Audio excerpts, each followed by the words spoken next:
ঘটক বুঝি আমার বাড়ির রাস্তা চিনে না। এই ঘটক বুঝি আমার বাড়ির রাস্তা চিনে না। পানখাইয়া মুখ লাল করিয়া কালো ছাতা মাথায় নিয়া কত বিয়ার খবর আনে, আমার বিয়ার খবর আনে না। এই ঘটক বুঝি আমার বাড়ির রাস্তা চিনে না। ইরি মাইরি, ঘটক যখন আমার বাড়ির রাস্তা চিনতে পারছে না, তখন আমি ঘটকের বাড়িতে যাব। মাইরি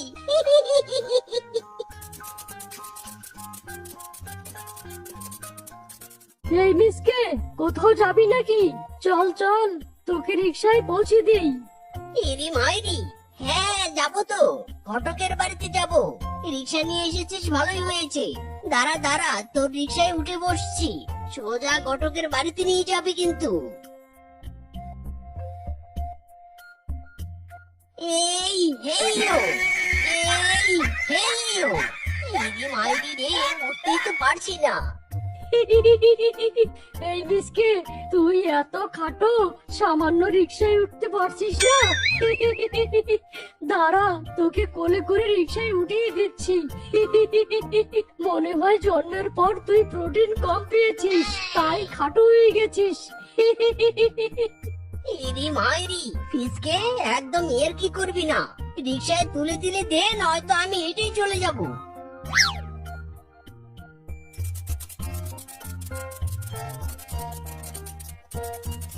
ঘটক কিংকং ভাই, ও ঘটক কিংকং ভাই, আমি তোমার কাছে পাত্রীর খোঁজ করতে এসেছি। তুমি কি আমার বিয়ের জন্য পাত্রী দেখবে না? হাই হাই খাইছি রে, এই গাঠুয়া মিসকিটা আবার এসেছে। এই বেটার পুরো বন মিলে পাত্রী খুঁজে পাইনি। এই বেটা নিজে খাটো, কিন্তু বউ চাই লম্বা। আবার আমার বাড়িতেও চলে এসেছে, এক্ষুনি কানের কাছে জ্ঞান জ্ঞান করবে। দেখতেরি, এই বেটার হাত থেকে বাঁচতে কোথায় লুকাই, কোথায় লুকাই। পেয়েছি পেয়েছি। ইরি মাইরি, ঘটক কিংকং এর কোনো সাড়া পাচ্ছি না কেন? ডাকতে ডাকতে গলা শুকিয়ে আমার কাঠ হয়ে গেল। দেখি তো, ঘরের ভিতরে গিয়ে দেখি। আইলা জাদু, পুরো ঘর তো ফাঁকা। ঘটক কিংকং কি বাইরে গেছে নাকি? আই হাই রে, আজকেও ঘটকের কাছে আমার বিয়ের কথা বলা হলো না রে। ইরে মাইরি, আলমারি থেকে পাদের শব্দ আসছে। আলমারি পাচ্ছে নাকি আলমারির ভিতরে কেউ পাচ্ছে? দেখি তো। ইরি মাইরি, এ কি ঘটক কিংকং, আপনি আলমারির ভিতরে ঢুকে কি করছেন? হাই হাই রে মিসকে, তোর ভয়ে লুকিয়েছিলাম। দেখ, তুই আর তোর পাত্রী দেখার কথা আমাকে বলিস না। আমি তোর পাত্রী দেখতে পারবো না। ইরি মাইরি, না না, আমি কোনো কথাই শুনবো না। আমার জন্য পাত্রী চাই মানে চাই। আমি বিয়ে করব। যেখান থেকে পারেন আমার জন্য পাত্রী এনে দিন।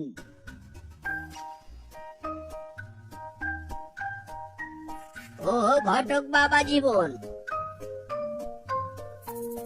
আমার মেয়ে দুটোর জন্য তোমাকে পাত্র দেখতে বলেছিলাম। পাত্র পেয়েছো বাবা? আর আপনার মেয়ে দুটোর জন্য পাত্র? আপনার ওই লম্বা পাওয়ালা মেয়েদেরকে কে পছন্দ করবে বলুন তো? ইরি মাইরি, আমি পছন্দ করব, আমি পছন্দ করব। আপনার মেয়েরা বুঝি লম্বা? আমার লম্বা মেয়ে খুব পছন্দ, আমি তাদের বিয়ে করতে চাই। যাক, এই তো আমার দুটো ঝামেলা মিটে গেল। ও মদন কাকা, আপনার মেয়ে দুটোর সাথে এই মিসকে বিয়ে দিয়ে দিন। আপনার লম্বা মেয়ে শেফা রূপার সাথে এই খাটো মিসকের বিয়ে দিতে কোনো অসুবিধা হবে না তো? আরে না না, কোনো অসুবিধা নেই। আমার দুই মেয়ের পাত্র খুঁজতে খুঁজতে আমি ক্লান্ত হয়ে গেছি। এই মিসকের সাথে আমার মেয়ের বিয়ে দেব। চলো বাবা, আমার বাড়িতে চলো। মিসকে বাড়িতে বউ নিয়ে যায়, হাই রে খুশিতে মন ভরে যায়। টানাং টানাং টানাং টানাং টানাং টানাং, হাই হাই হুররে। ওরে বাবা রে বাবা, গেল রে গেল, আমার কোমরটা ভেঙে গেল রে। কি আমাকে দেখতে পাচ্ছ না নাকি? আয় আয়, ওগো তুমি পড়ে গেছো? আসলে আমরা তোমার থেকে লম্বা তো, তাই তোমাকে দেখতে পাইনি গো। উঠে পড়ো উঠে পড়ো, ব্যথা পাওনি তো আবার? আবার জিগায়? আরে না না, একদম ব্যথা পাইনি। তোমরা আমাকে তুলোর রাস্তায় ফেলে দিয়েছো কিনা তাই একদম ব্যথা পাইনি। চলো চলো, বাড়ির দিকে এগিয়ে চলো।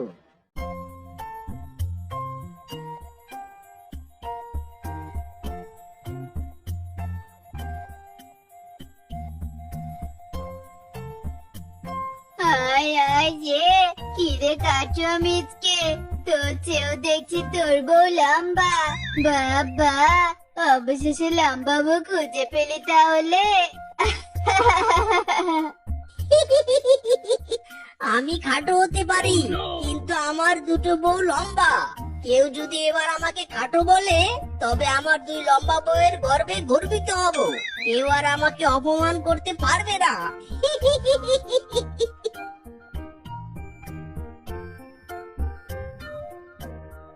গো, আমাদের অনেক খিদে লেগেছে। আসলে আমরা লম্বা তো, তাই আমাদের তাড়াতাড়ি ক্ষুধা লাগে। যাও যাও, আমাদের জন্য খাবার নিয়ে এসো। আরে এতদিন পর আমি মনের মতো বউ পেয়েছি, তাও আবার দুটো লম্বা বউ। তোমাদের খিদে লেগেছে, এক্ষুনি আমি খাবার নিয়ে আসছি। ট্যাং ট্যাং, এই নাও বউ, তোমাদের জন্য খাবার নিয়ে এসেছি। যাও যাও, খাবার দাও, খুব খিদে পেয়েছে।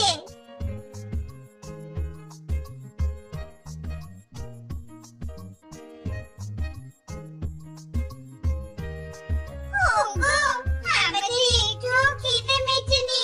আরো খাবার নিয়ে এসো, আমরা আরো খাবো। ইরি মাইরি, হ্যাঁ হ্যাঁ নিয়ে আসছি।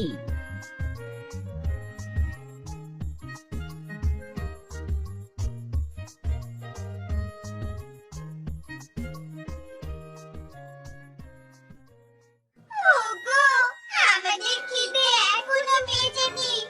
আরো খাবো, খাবার নিয়ে এসো। ইরি মাইরি রে, এ কি মুসিবতে পড়লাম রে বাবা। আমার ঘরে তো আর কোনো খাবার নেই। লম্বা বউ বিয়ে করে তাদের খাবার জোগাড় করতে তো আমি ফকির হয়ে যাব দেখছি। হাই হাই রে। ওগো স্বামী, তুমি চিন্তা করোনি, আমার মাথায় একটা বুদ্ধি এসেছে। আমরা আমাদের খাবার জোগাড় করে নেব, তুমি শুধু ব্যবস্থা করে দাও। এছাড়াও আমার বুদ্ধি দিয়ে অনেক টাকা রোজগার করতে পারবে। ইরি মাইরি, কিভাবে বউ কিভাবে?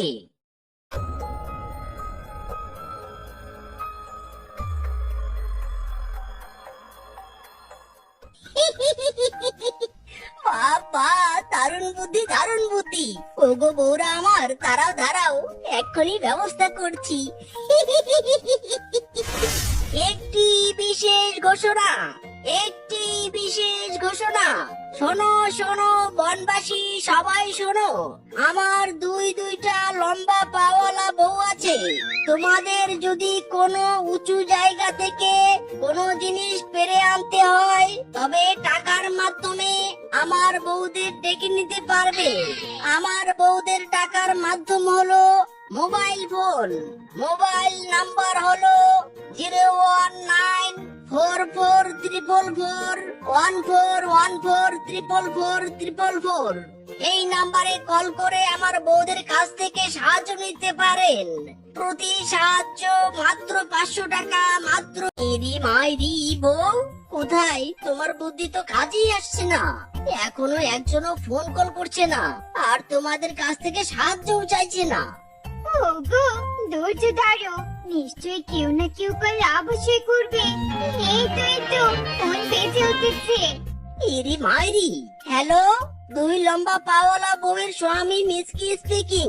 হ্যাঁ বলুন বলুন, আপনাদের কি সাহায্য চাই? কি? হ্যাঁ হ্যাঁ, আচ্ছা আচ্ছা, কোনো সমস্যা নেই। আমার দুই বউ পৌঁছে যাবে একদম ঠিক সময়ে। হ্যাঁ, ওগো বউরা আমার, বাঘ মামুর বাড়ি থেকে ডাক পড়েছে। মামু তোমাদের দিয়ে নারকেল গাছ থেকে নারকেল পেরে নেবে। তুমি কোনো চিন্তা করোনি, আমি এক্ষুনি যাচ্ছি। ওই যে গাছে যে নারকেল গুলো দেখছো, ওই নারকেল গুলোই পেরে দিতে হবে। একদম নো সমস্যা। এই রূপা, এই আমার গাড়ি উঠে পড়তো। এই নাও, গাছ থেকে তোমার সব নারকেল পেরে দিয়েছি। এবার মামু আমাদের টাকা দিয়ে দাও। হ্যাঁ হ্যাঁ, এই নে তোদের 500 টাকা। বাবা, আমার দুই লম্বা বউ তো কামাল করে দিয়েছে। এভাবে কাজ চালিয়ে গেলে তোমাদের খাবারের টাকাও আসবে, আবার কিছু টাকাও জমবে। মায়েরি ওই তো ঘরে মোবাইল ফোন বাজছে, নিশ্চয়ই আমাদের আবার কারো দরকার পড়েছে। চলো সবাই ঘরে চলো, মোবাইল ফোনটা ধরতে হবে। আরে বাস, বাবা মিসকে তার বউদের দিয়ে টাকা রোজগার করছে। যদি মিসকের ওই দুই বউ শেফারুবাকে কিডন্যাপ করে আমার বাড়িতে নিয়ে গিয়ে আটকিয়ে রেখে তাদের দিয়ে বিজনেস করাতে পারি, তবে আমারও শুধু টাকা আর টাকা। আজ রাতেই প্ল্যান সাকসেস করতে হবে। শোন শেফারুবা, আজকে নদীতে কোনো নৌকা নেই, তাই তোদের ডেকেছি। আমার ছেলে মেয়ের বাবা নদীর ওই পারে দাঁড়িয়ে আছে। তোরা একটু ঘুটু টুম্পাকে ওদের বাবার কাছে পৌঁছে দেয় তো। তুমি কোনো চিন্তা করো না চুমকি দিদি, আমরা ঠিক তোমার ছেলে মেয়ে দুটোকে নদীর ওপারে পৌঁছে দিব। হ্যাঁ চুম্পা, তুই আমার গাড়ি উঠে বস, আর গুড্ডু তুই রূপার ঘাড়ে উঠে বস।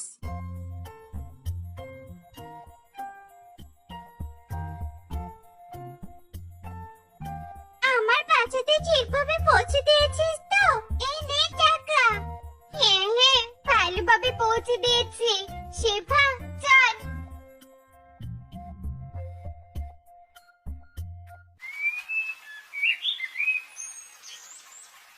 বৌরা, আজ তোমরা অনেক কাজ করেছো। এখন তো রাত হয়ে গেছে, তোমরা ঘুমিয়ে পড়ো। কাল তোমাদের রোজগারের টাকা দিয়ে অনেক খাবার কিনে নিয়ে আসবো। মাইরি ঠিক আছে স্বামী, আমরা এখন ঘুমিয়ে পড়ছি। উফ, আমার আবার টয়লেটের চাপ দিয়েছে। যাই, টয়লেট করতে যাই। অনেক রাত হয়ে গেছে, নিশ্চয়ই এখন এই বাড়ির সবাই ঘুমিয়ে পড়েছে। এই তো সুযোগ, এই সুযোগে শেফারুবাকে বেঁধে ঠেলা গাড়িতে করে নিয়ে যাই।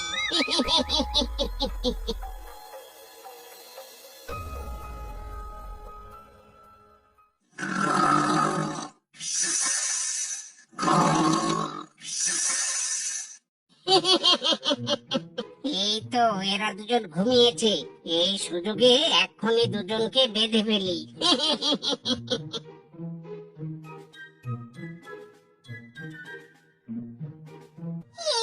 কি বানর, তুই আমাদের ঘরে ঢুকে কি করছিস? চুরি করতে ঢুকেছিস বুঝি? আরে এরা জেগে গেল, আমার ব্যবসায় তো লাল বাতি জ্বলে গেছে রে। চেয়েছিলাম এই লম্বা পাওয়ালা দুই বউকে কিডন্যাপ করব, হাই হাই এরা জেগে গেল। কি, তুই আমাদের কিডন্যাপ করতে এসেছিস? দাঁড়া বেটা, আমাদের কিডন্যাপ করে সব তোর চিরদিনের মতো গুছিয়ে দিচ্ছি। এই রে ভাই, ধর বেটিকে, এই বেটা বানরকে ধর। ইরি মাইরি, কি ব্যাপার? আমার বাড়ির আঙ্গিনায় ঠেলা গাড়ি এলো কি করে? আর ঘরে বানরের চিৎকার শুনতে পাচ্ছি মানে? যাই তো, ঘরে গিয়ে দেখি তো কি হয়েছে। ওরে ছেড়ে দে রে, কান্দে বাঁচি। ওরে আর আসবো না কিডন্যাপ করতে, ছেড়ে দে রে, ছেড়ে দে। ইরি মাইরি, এ কি বউ? বানরের এই অবস্থা কেন হয়েছে? বানর আমাদের বাড়িতে কি করতে এসেছে? ওগো, এই বানর আমাদের কিডন্যাপ করতে এসেছে, আমাদের দিয়ে টাকা উপার্জন করে নেবে। ইরি মাইরি, কি? এই বেটার এত বড় সাহস! বউরা দেরি করছো কেন? বেটাকে এক্ষুনি খেলানো শুরু করো। ওরে বাবা রে, ও বাবা রে, ওরে বাবা রে, ও বাবা।